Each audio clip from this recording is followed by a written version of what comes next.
Vamos a estudiar hoy los subespacios vectoriales.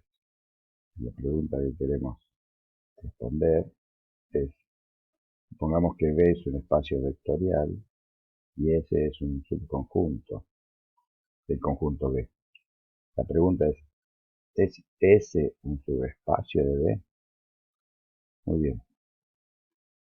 Si S es un subespacio de V, se verifican tres condiciones. ¿Cuáles son? Bueno, la primera es que el vector nulo del espacio V debe pertenecer al conjunto S. La segunda es que ese conjunto S es cerrado para la suma. ¿Qué significa?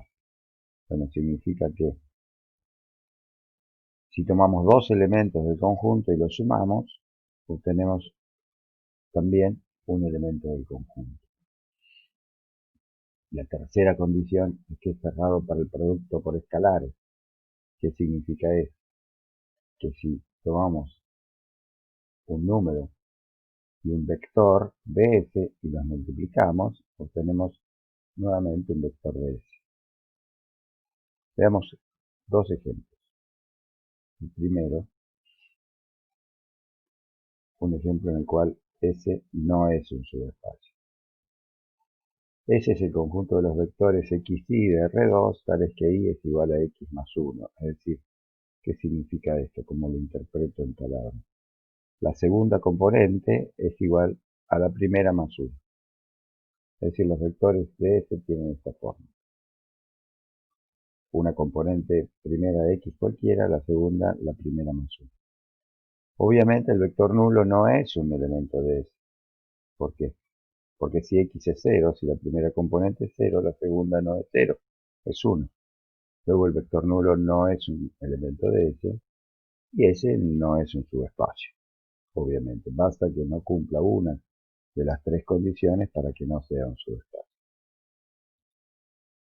Si representamos gráficamente el conjunto S del ejemplo 1, vemos que es una recta que corta el eje vertical en 1, la recta y igual a x más 1.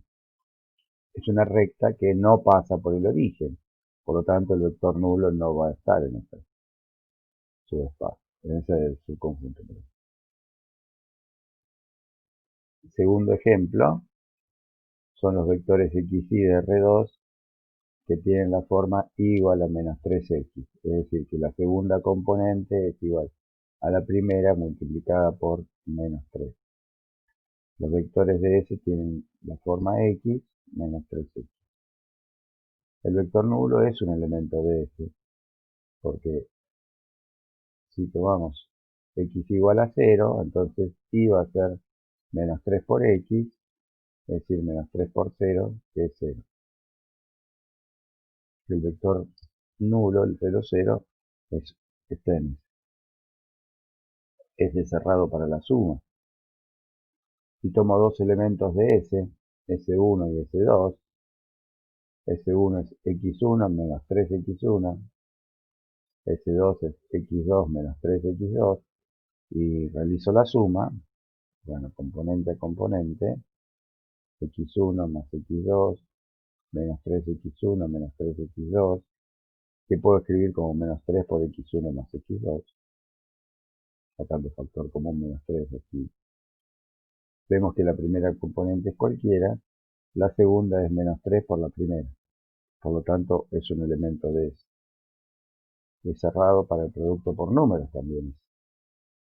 Si tomo el elemento de S cualquiera, x menos 3x, y lo multiplico por un número alfa, obtengo alfa x menos 3 alfa x. Es decir, la primera componente es cualquiera, la segunda es menos 3 por la primera. Por lo tanto, S es un subespacio. Si graficamos S, vemos que el conjunto S es la recta menos 3x, igual a menos 3x. Es una recta que pasa por el origen.